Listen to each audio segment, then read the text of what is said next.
बंधु मैंने आज भिडियो रे आमे माने जानिबा जे 2025 मसीहा को आपण किपरि आपणक पई अधिक शुभमय करि परिबे। एही वर्ष 2025 रो प्रथम दिन रे अर्थात जनवरी मासर प्रथम दिन रे केउ सामग्री आपण निज घर को किणिकी आनिबा द्वारा संपूर्ण वर्षटी रे आपणक गृह रे धनर वर्षा हेबो, अर्थात आपणक गृह रे दारिद्र्यता किंबा धनर अभाव देखा देबो नाही। आपणक जीवन रे सुख समृद्धि वैभव ऐश्वर्य एसबु भरी रहिबो। तेबे बंधु माने एपरि बहुत किछि सामग्री रहिछि जहा आपण नुआ वर्षर प्रथम दिन रे निजर घर को किणी आनी परिबे।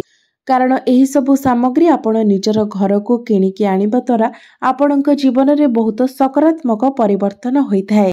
तो बंधु माने आजिर एही वीडियो रे मु आपणको 5टी रु 7टी जिनिस कहिबी। तो एसबु मध्यरु आपण कोनोसी गोटिए वस्तु निजर घर को नै आसंतु।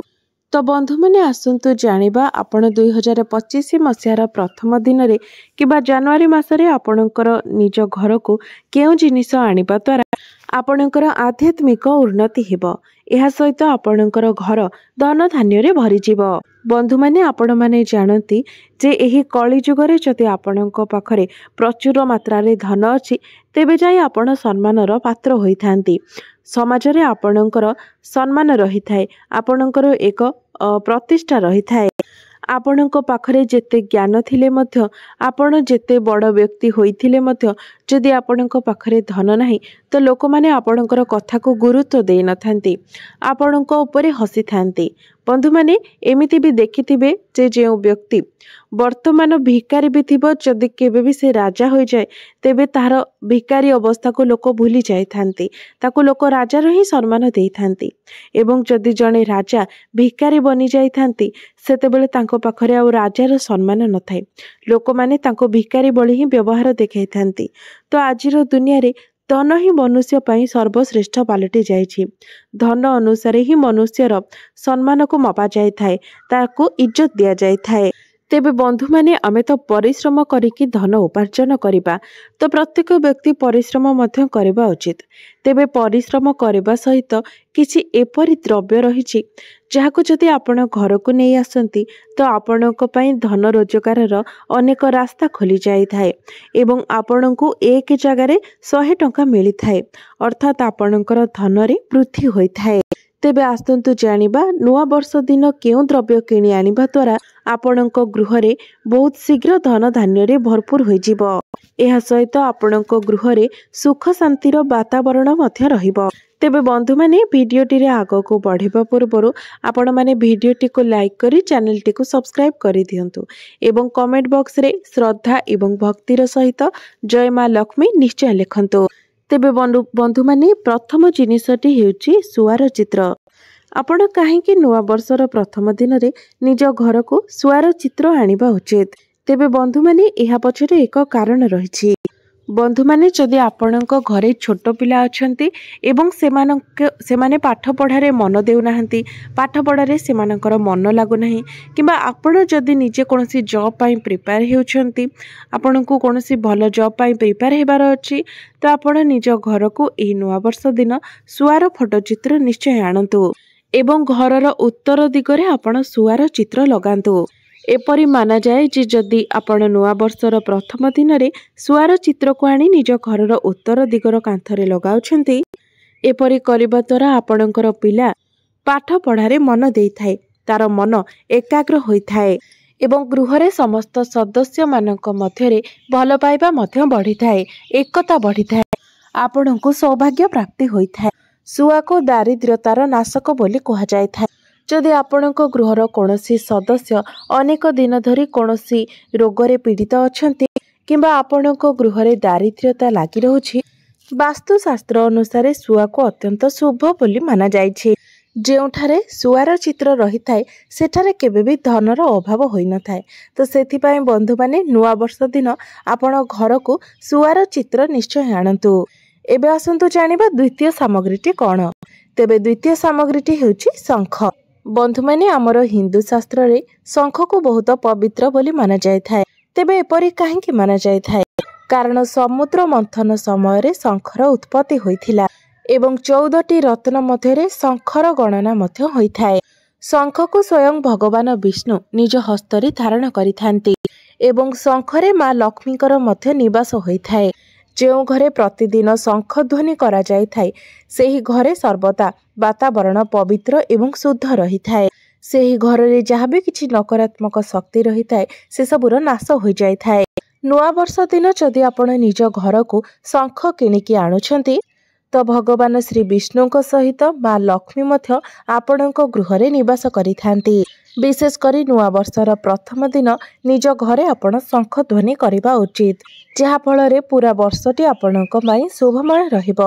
ବନ୍ଧୁମାନେ, ଘରେ ଶଙ୍ଖ ରଖିବା ଦ୍ୱାରା ଯଦି ପିଲା ଚିଡ଼ଚିଡ଼ ହେଉଥାଏ ତ ସେ ମଧ୍ୟ ଶାନ୍ତ ହୋଇଥାଏ ଏବଂ ଯଦି ଆପଣଙ୍କ ଗୃହରେ କୌଣସି ପ୍ରକାରର ତନ୍ତ୍ର ଶକ୍ତିର ପ୍ରୟୋଗ ହୋଇଥାଏ ତେବେ ତାହାକୁ ମଧ୍ୟ ଶଙ୍ଖ ନଷ୍ଟ କରିଦେଇଥାଏ।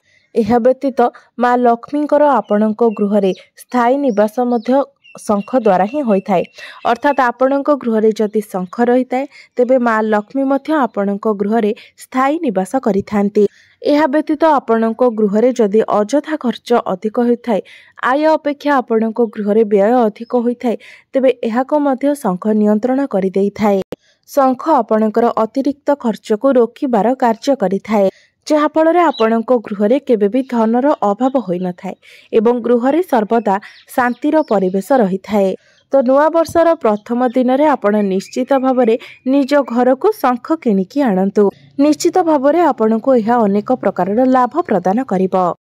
ତେବେ ତୃତୀୟ ସାମଗ୍ରୀଟି ହେଉଛି ଭଗବାନ ଶ୍ରୀ ଗଣେଶଙ୍କର ମୂର୍ତ୍ତି। ଆପଣ ବର୍ଷ ସାରା ନିଜ ଗୃହରେ ସୁଖ ସମୃଦ୍ଧିର ବୃଦ୍ଧି କରିବା ପାଇଁ ନୂଆବର୍ଷର ପ୍ରଥମ ଦିନରେ ଆପଣ ଶ୍ରୀ ଗଣେଶଙ୍କର ମୂର୍ତ୍ତି ନିଶ୍ଚିତ ଭାବରେ କିଣିକି ଆଣନ୍ତୁ, କାରଣ ଏହି ବର୍ଷଟି ନୂତନ ବର୍ଷ ବୁଧବାରରୁ ହିଁ ଆରମ୍ଭ ହେଉଛି, ଯାହାଫଳରେ ସମ୍ପୂର୍ଣ୍ଣ ବର୍ଷଟି ଉପରେ ଶ୍ରୀ ଗଣେଶଙ୍କର ପ୍ରଭାବ ରହିବ। ସେଥିପାଇଁ ଯଦି ଆପଣ ଶୁଭ ଲାଭ ରିଦ୍ଧି ସିଦ୍ଧି ପ୍ରାପ୍ତ କରିବା ପାଇଁ ଚାହୁଁଛନ୍ତି ତେବେ ଆପଣ ଏହି ନୂଆବର୍ଷର ପ୍ରଥମ ଦିନ ନିଜ ଘରକୁ ଶ୍ରୀ ଗଣେଶଙ୍କର ମୂର୍ତ୍ତି ନିଶ୍ଚିତ ଆଣନ୍ତୁ, କାରଣ ଶ୍ରୀ ଗଣେଶ ଅଗ୍ରପୂଜ୍ୟ ଅଟନ୍ତି। ଯେଉଁ ଗୃହରେ ନୂଆବର୍ଷର ପ୍ରଥମ ଦିନ ଶ୍ରୀ ଗଣେଶଙ୍କର ପ୍ରତିମା ଅଣାଯାଇଥାଏ ସେହି ଗୃହରେ କେବେ ବି ସୁଖ ସମୃଦ୍ଧି ଅଭାବ ହୋଇନଥାଏ। ଶ୍ରୀ ଗଣେଶଙ୍କୁ ରିଦ୍ଧି ସିଦ୍ଧିଙ୍କର ସ୍ୱାମୀ କୁହାଯାଇଥାଏ, ଶୁଭ ଲାଭଙ୍କର ପିତା କୁହାଯାଇଥାଏ। ଶ୍ରୀ ଗଣେଶଙ୍କୁ ମଙ୍ଗଳକାରୀ ସ୍ୱରୂପ ମାନାଯାଇଥାଏ, ବିଘ୍ନହର୍ତ୍ତା ମାନାଯାଇଥାଏ। ଶ୍ରୀ ଗଣେଶ ସର୍ବଦା ମଙ୍ଗଳ ପ୍ରଦାନ କରିଥାନ୍ତି। ତ ଆପଣମାନେ ମଧ୍ୟ ଯଦି ଚାହୁଁଛନ୍ତି ଯେ ଆପଣଙ୍କ ଜୀବନରେ ଥିବା ସମସ୍ତ ବାଧାବିଘ୍ନ ଦୂର ହୋଇଯାଉ, ଆପଣଙ୍କର ଜୀବନରେ ମଙ୍ଗଳ ଆସୁ, ତ ସେଥିପାଇଁ ଆପଣମାନେ ନିଶ୍ଚିତ ଭାବରେ ନୂଆବର୍ଷର ପ୍ରଥମ ଦିନରେ ନିଜର ଘରକୁ ଶ୍ରୀ ଗଣେଶଙ୍କର ପ୍ରତିମା କିମ୍ବା ଫଟୋ ନିଶ୍ଚିତ ଭାବରେ ଆଣନ୍ତୁ। ଚତୁର୍ଥ ସାମଗ୍ରୀଟି ହେଉଛି ତୁଳସୀ ଗଛ। ବନ୍ଧୁମାନେ, ଆମର ହିନ୍ଦୁ ଧର୍ମରେ ତୁଳସୀ ଗଛକୁ ବହୁତ ହି ଅଧିକ ପବିତ୍ର ମାନାଯାଇଥାଏ। ତୁଳସୀ ଗଛକୁ ମା ଲକ୍ଷ୍ମୀଙ୍କର ସ୍ୱରୂପ ମାନାଯାଇଥାଏ। ସେଥିପାଇଁ ପ୍ରତ୍ୟେକ ଦିନ ନିୟମିତ ଭାବରେ ମା ତୁଳସୀଙ୍କର ପୂଜା କରିବା ଦ୍ୱାରା ଆପଣଙ୍କୁ ଶ୍ରୀ ବିଷ୍ଣୁଙ୍କ ସହିତ ମା ଲକ୍ଷ୍ମୀଙ୍କର ଆଶୀର୍ବାଦ ମଧ୍ୟ ପ୍ରାପ୍ତି ହୋଇଥାଏ। ସେଥିପାଇଁ ନୂଆବର୍ଷର ପ୍ରଥମ ଦିନରେ ଆପଣ ନିଜ ଗୃହରେ ତୁଳସୀ ଗଛ ନିଶ୍ଚୟ ଭାବରେ ଲଗାନ୍ତୁ, ଯାହାଫଳରେ ବର୍ଷ ସାରା ଆପଣଙ୍କ ଗୃହରେ ସୁଖ ସମୃଦ୍ଧି ଲାଗି ରହିବ। ଆପଣଙ୍କ ଗୃହରେ ଧନ ଧାନ୍ୟରେ ବୃଦ୍ଧି ହେବ। ବନ୍ଧୁମାନେ, ମା ଲକ୍ଷ୍ମୀଙ୍କୁ ଆମେ ଧନର ଦେବୀ ଭାବରେ ଜାଣିଥାଉ, ମାତ୍ର ଧନ ଦେବାର ଅଧିକାର ଶ୍ରୀ ବିଷ୍ଣୁଙ୍କ ନିକଟରେ ରହିଥାଏ ଏବଂ କାହାକୁ କେତେ ମାତ୍ରାରେ ଧନ ଦିଆଯିବ ତାହା ଶ୍ରୀ ବିଷ୍ଣୁ ହିଁ ନିର୍ଦ୍ଧାରିତ କରିଥାନ୍ତି। ସେଥିପାଇଁ ଯେଉଁ ବ୍ୟକ୍ତି ନିୟମିତ ଭାବରେ ପ୍ରତ୍ୟେକ ଦିନ ମା ତୁଳସୀଙ୍କର ପୂଜାର୍ଚ୍ଚନା କରିଥାନ୍ତି ତାଙ୍କୁ ଶ୍ରୀ ବିଷ୍ଣୁଙ୍କର ବିଶେଷ କୃପା ପ୍ରାପ୍ତି ହୋଇଥାଏ। ଯେଉଁ ବ୍ୟକ୍ତିମାନଙ୍କର ଆଧ୍ୟାତ୍ମିକ ଉନ୍ନତି ହୋଇପାରୁନାହିଁ, ଯେଉଁ ବ୍ୟକ୍ତିମାନେ ଆଗକୁ ବଢ଼ି ପାରୁନାହାନ୍ତି ଏବଂ ଆପଣମାନେ ଯଦି ଚାହୁଁଛନ୍ତି ଯେ ନୂତନ ବର୍ଷଟି ଆପଣଙ୍କର ବହୁତ ଭଲରେ କଟୁ, ନୂଆ ବର୍ଷଟି ଆପଣଙ୍କ ପାଇଁ ଶୁଭମୟ ହେଉ, ତ ନୂଆବର୍ଷ ଦିନ ଆପଣ କୌଣସି ମନ୍ଦିର ନିକଟକୁ ଯାଆନ୍ତୁ ଏବଂ ସେଠାରେ ଆପଣ ଗୋଟିଏ କିମ୍ବା ଦୁଇଟି ତୁଳସୀ ଗଛ ନିଶ୍ଚିତ ଭାବରେ ଲଗାନ୍ତୁ ଏବଂ ଆପଣ ନିଜର ଘରେ ମଧ୍ୟ ଗୋଟିଏ କିମ୍ବା ଦୁଇଟି ତୁଳସୀ ଗଛ ନିଶ୍ଚୟ ଲଗାନ୍ତୁ। ଆପଣ ଚାହିଁଲେ ଏହି ନୂତନ ବର୍ଷ ଦିନ ଅନ୍ୟ ବୃକ୍ଷ ମଧ୍ୟ ଲଗାଇ ପାରିବେ, କାରଣ ବୃକ୍ଷରୋପଣ ମହତ୍ କାର୍ଯ୍ୟ ହୋଇଥାଏ। ତୁଳସୀ ଗଛ ଯେତିକି ଭଲରେ ବଢ଼ିବ ଏବଂ ଯେତେ ଝଙ୍କାଳିଆ ହେବ, ଆପଣଙ୍କ ଗୃହରେ ସୁଖ ସମୃଦ୍ଧି ଏବଂ ଧନଧାନ୍ୟ ମଧ୍ୟ ସେହି ମାତ୍ରାରେ ବଢ଼ିବାକୁ ଲାଗିବ। ସେଥିପାଇଁ ନିଶ୍ଚିତ ଭାବରେ ନୂଆବର୍ଷର ପ୍ରଥମ ଦିନରେ ଆପଣ ତୁଳସୀ ଗଛ ଏବଂ ଅନ୍ୟାନ୍ୟ ବୃକ୍ଷ ମଧ୍ୟ ରୋପଣ କରନ୍ତୁ। ପଞ୍ଚମ ସାମଗ୍ରୀଟି ହେଉଛି ମୟୂର ପୁଚ୍ଛ। ଏହି ମୟୂର ପୁଚ୍ଛଟି ଭଗବାନ ଶ୍ରୀକୃଷ୍ଣଙ୍କର ଅତ୍ୟନ୍ତ ପ୍ରିୟ ବସ୍ତୁ ଅଟେ। ଶ୍ରୀକୃଷ୍ଣ ସର୍ବଦା ନିଜର ମସ୍ତକରେ ମୟୂର ପଙ୍ଖକୁ ଧାରଣ କରିଥାନ୍ତି। ଶ୍ରୀକୃଷ୍ଣଙ୍କର ମକୁଟରେ ସବୁବେଳେ ମୟୂର ପଙ୍ଖ ରହିଥାଏ ଏବଂ ମୟୂର ପଙ୍ଖ ଦ୍ୱାରା ମା ଲକ୍ଷ୍ମୀ ମଧ୍ୟ ଆକର୍ଷିତ ହୋଇଥାନ୍ତି। ତ ନୂଆ ବର୍ଷ ଦିନ ଆପଣ ନିଜ ଘରକୁ ମୟୂର ପୁଚ୍ଛ କିଣିକି ଆଣନ୍ତୁ ଏବଂ ଏହାକୁ ଆପଣ ନିଜ ଘରର ଉତ୍ତର ଦିଗର କାନ୍ଥରେ ଲଗାଇ ଦିଅନ୍ତୁ। ଆପଣ ଯଦି ନିଜ ଘରର ଉତ୍ତର ଦିଗରେ ମୟୂର ପୁଚ୍ଛ ଲଗାଉଛନ୍ତି ତ ଏହା ଆପଣଙ୍କ ଘରେ ଥିବା ସମସ୍ତ ପ୍ରକାରର ନକାରାତ୍ମକ ଶକ୍ତିକୁ ଟାଣି ବାହାର କରିଦେଇଥାଏ ଏବଂ ଆପଣଙ୍କ ଗୃହରେ ଧନ ଧାନ୍ୟରେ ମଧ୍ୟ ବୃଦ୍ଧି କରିଥାଏ। ଷଷ୍ଠ ସାମଗ୍ରୀଟି ହେଉଛି ଚାନ୍ଦିର ହାତୀ। ଯଦି ଜ୍ୟୋତିଷ ଶାସ୍ତ୍ର ଅନୁସାରେ ଆପଣ ନିଜ ଘରକୁ ନୂଆ ବର୍ଷର ପ୍ରଥମ ଦିନରେ ଚାନ୍ଦିର ହାତୀ କିଣିକି ଆଣୁଛନ୍ତି ତ ଆପଣଙ୍କର ବ୍ୟାପାର ଏବଂ ଚାକିରି କ୍ଷେତ୍ରରେ ବହୁତ ଅଧିକ ଉନ୍ନତି ହୋଇଥାଏ। ଗୃହରେ ସର୍ବଦା ସୁଖ ଶାନ୍ତିର ବାସ ହୋଇଥାଏ। ଯଦି ଆପଣ ଚାହୁଁଛନ୍ତି ଯେ ଆପଣଙ୍କ ଗୃହରେ ସର୍ବଦା ସୁଖ ଶାନ୍ତିର ବାସ ହେଉ ତ ନିଶ୍ଚିତ ଭାବରେ ଆପଣ ନିଜ ଘରକୁ ଚାନ୍ଦିର ହାତୀ କିଣିକି ନେଇକି ଆସନ୍ତୁ, ଯାହାଫଳରେ ଆପଣଙ୍କ ଗୃହରେ ସଦା ସର୍ବଦା ସୁଖ ସମୃଦ୍ଧି ଏବଂ ବୈଭବ ଭରି ରହିବ। ସପ୍ତମ ବସ୍ତୁଟି ହେଉଛି ଧାତୁରେ ନିର୍ମିତ କଇଁଛ। ଆପଣ ଚାହିଁଲେ ଚାନ୍ଦିରେ ନିର୍ମିତ କଇଁଛ ଆଣିପାରିବେ କିମ୍ବା ପିତ୍ତଳରେ ନିର୍ମିତ କଇଁଛ ମଧ୍ୟ ଆପଣ ଘରକୁ ଆଣିପାରିବେ। ଏହାକୁ ବହୁତ ଶୁଭ ମାନାଯାଇଥାଏ ଏବଂ ଏହାକୁ ଆପଣ ଉତ୍ତର ଦିଗରେ ସ୍ଥାପନ କରନ୍ତୁ। ତ ବନ୍ଧୁମାନେ, ଯଦି ଆପଣ ଧନର ଅଭିଳାଷ ରଖିଛନ୍ତି ତେବେ ଏହାକୁ ଆପଣ ଉତ୍ତର ଦିଗରେ ରଖନ୍ତୁ। ଯଦି ଆପଣ ସୁଖ ଶାନ୍ତିର କାମନା କରୁଛନ୍ତି ତ ଏହାକୁ ଆପଣ ପୂର୍ବ ଦିଗରେ ରଖନ୍ତୁ ଏବଂ ଯଦି ଆପଣ ଉତ୍ତମ ସ୍ୱାସ୍ଥ୍ୟର ପ୍ରାପ୍ତି ଚାହୁଁଛନ୍ତି ତ ଏହାକୁ ଆପଣ ପଶ୍ଚିମ ଦିଗରେ ସ୍ଥାପନ କରନ୍ତୁ।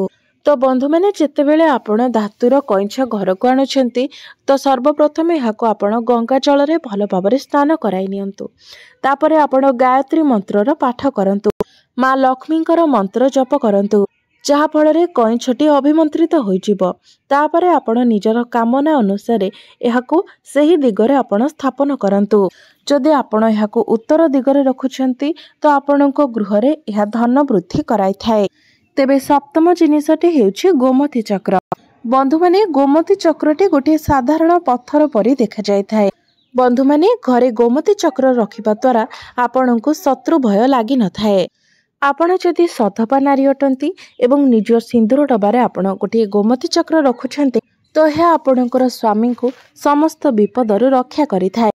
ଆପଣଙ୍କ ମଧ୍ୟରେ ଭଲ ପାଇବା ବଢ଼ିଥାଏ। ଆପଣ ଚାହିଁଲେ 11ଟି ଗୋମତୀ ଚକ୍ରକୁ ହଳଦିଆ କପଡ଼ାରେ ବାନ୍ଧି ମା ଲକ୍ଷ୍ମୀଙ୍କ ନିକଟରେ ପୂଜାର୍ଚ୍ଚନା କରି ନିଜର ଧନ ରଖୁଥିବା ସ୍ଥାନରେ ମଧ୍ୟ ରଖିପାରିବେ, ଯାହାଫଳରେ ଆପଣଙ୍କ ଗୃହରେ ଧନ ଧାନ୍ୟରେ ବୃଦ୍ଧି ହେବ ଏବଂ ଗୃହରେ କେବେ ବି ଧନର ସମସ୍ୟା ଦେଖାଦେବ ନାହିଁ।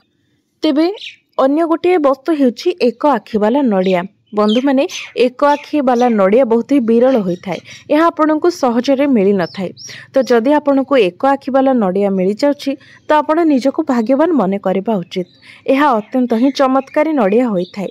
ଯଦି ଆପଣ ନୂଆ ବର୍ଷ ଦିନ ଆପଣଙ୍କୁ ଏକ ଆଖି ବାଲା ନଡ଼ିଆ ମିଳିଯାଉଛି ଏବଂ ଏହାକୁ ଆପଣ ଘରେ ଆଣି ଈଶ୍ୱରଙ୍କ ନିକଟରେ ପୂଜାର୍ଚ୍ଚନା କରି ତାକୁ ନିଜର ଆଲମାରିରେ ରଖୁଛନ୍ତି ତେବେ ଏହା ଆପଣଙ୍କର ଧନ ଧାନ୍ୟକୁ 100 ଗୁଣରେ ବୃଦ୍ଧି କରାଇଥାଏ। ତେବେ ବନ୍ଧୁମାନେ, ଯଦି ଆପଣ କେବେ ନଡ଼ିଆ କିଣୁଛନ୍ତି କିମ୍ବା ଆପଣ ନିଜ ଗଛରୁ ନଡ଼ିଆ ସଂଗ୍ରହ କରିବା ବେଳେ ଅଚାନକ ଭାବରେ ଆପଣଙ୍କୁ ଏକ ଆଖି ବାଲା ନଡ଼ିଆ ମିଳିଯାଉଛି ତେବେ ଏହା ଆପଣଙ୍କୁ ଅଧିକ ଶୁଭ ପରିଣାମ ଦେଇଥାଏ। ତ ଆପଣ ଯଦି କେବେ ବି ଏକ ଆଖି ବାଲା ନଡ଼ିଆ ପାଉଛନ୍ତି ତ ତୁରନ୍ତ ଏହାକୁ ଆପଣ ହାତଛଡ଼ା ନ କରି ନିଜ ଘରକୁ ନେଇ ଆସିବା ଉଚିତ ଏବଂ ଏହାକୁ ଆପଣ ଠାକୁରଙ୍କ ନିକଟରେ ପୂଜା କରି ନିଜର ଆଲମାରିରେ ରଖିବା ଉଚିତ। ଏହି ଏକ ଆଖି ବାଲା ନଡ଼ିଆକୁ ମା ଲକ୍ଷ୍ମୀଙ୍କର ସ୍ୱରୂପ ବୋଲି ମାନାଯାଇଥାଏ। ତ ବନ୍ଧୁମାନେ, ଏହି ଭିଡ଼ିଓରେ ମୁଁ ଆପଣଙ୍କୁ ଯେତୋଟି ସାମଗ୍ରୀ ବିଷୟରେ କହିଲି ତା ମଧ୍ୟରୁ କୌଣସି ଗୋଟିଏ ଆପଣ ନିଶ୍ଚିତ ଭାବରେ ନୂଆବର୍ଷ ଦିନ ନିଜର ଘରକୁ ନେଇ ଆସନ୍ତୁ, ଯାହାଫଳରେ ସମ୍ପୂର୍ଣ୍ଣ ବର୍ଷଟି ଆପଣଙ୍କ ପାଇଁ ମଙ୍ଗଳମୟ ରହିବ, ଆପଣଙ୍କର ଆର୍ଥିକ ସ୍ଥିତିକୁ ମଜବୁତ କରିବ ଏବଂ ଗୃହରେ ସୁଖ ସମୃଦ୍ଧି ମଧ୍ୟ ବଢ଼ାଇବ। ତେବେ ବନ୍ଧୁମାନେ, ମୋର ଏହି ଭିଡ଼ିଓଟି ଯଦି ଆପଣମାନଙ୍କୁ ଭଲ ଲାଗିଥାଏ ତେବେ ଭିଡ଼ିଓଟିକୁ ଲାଇକ୍ କରି ଚ୍ୟାନେଲଟିକୁ ସବସ୍କ୍ରାଇବ୍ କରିଦେବେ ଏବଂ କମେଣ୍ଟ ବକ୍ସରେ ଭକ୍ତି ଏବଂ ଶ୍ରଦ୍ଧାର ସହିତ ଜୟ ମା ଲକ୍ଷ୍ମୀ, ଜୟ ଶ୍ରୀ ବିଷ୍ଣୁ ନିଶ୍ଚୟ ଲେଖିବେ।